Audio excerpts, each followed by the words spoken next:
Hi everyone, so I'm going to go through this week's weekly makeup basket, and I'm going to try to do this very quickly because the sun is going down and I don't want the lighting to be very horrible. So the first product that I use is sunscreen. I am really a stickler on having sunscreen on my face, whether it's bare or with makeup on top. And I've been using the Farmacy Green Screen sunscreen. It has SPF 30. I received this in a Sephora Sun Safety Kit. I really like getting those for the summer because I like to try different kind of sunscreens. This is a physical sunscreen, and I'm in a love-hate relationship with this sunscreen. I like that it doesn't have as much of a white cast as other physical sunscreens, but it does definitely have some kind of white cast. It's not transparent, and I think I'm used to having Korean and Japanese sunscreens that are completely transparent, that it makes me not really enjoy this as much. I also find that it has some sort of fragrance to it that is almost herbal in a sense, and I'm not really a fan of that. And lastly, I think it does clog some of my pores if I wear it a lot consecutively. So I'm already pretty much done with this tube. I have maybe another use of it left and that's it, but I'm not going to be repurchasing this.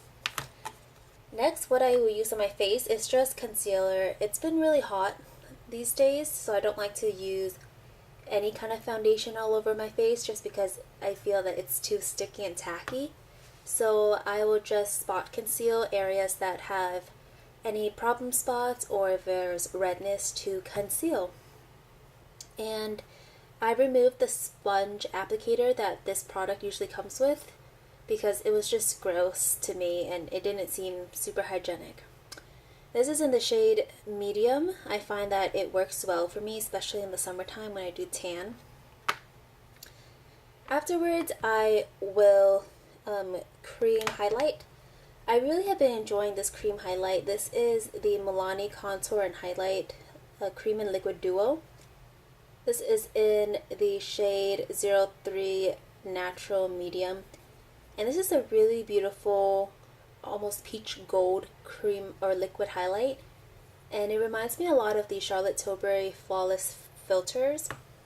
Again, it's not the same, there is like a difference to it, but in terms of like the effect you get on your skin, it's very similar, almost a similar version to the Marc Jacobs Dewdrop, except that the Marc Jacobs will last longer and last better on oilier skin. Let's see, the second to last step I do is a little bit of contouring. I haven't really been bronzing a lot just because I don't apply foundation all over my face, so I don't find the need to have to bronze up.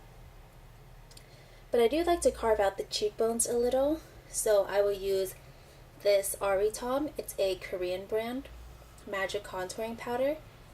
It has like a banana powder that you can kind of brighten up areas, but I just use the cool toned color to contour, and I just apply a little bit on the sides of my temples and under my cheekbones.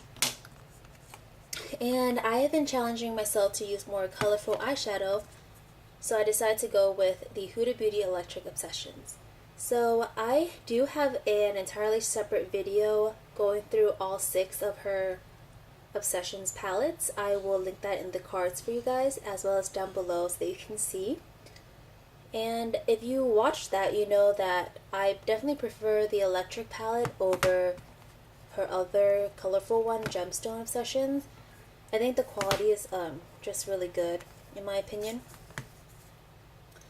So these are the colors. I really enjoy using the mattes in here. I like using that kind of bright peach orange as well as this violet pink and the yellow. Makes a really beautiful sunset kind of eye look, or you could definitely play with the purple and blue and turquoise green. Those are also really beautiful. And yeah, so those are the products that I'm using this week. I have really been enjoying them so far, and I'm so glad that you guys joined me today in watching my video. Don't forget to subscribe and check out some other videos that I'll link down below, and as well as comment down below what you thought about the video.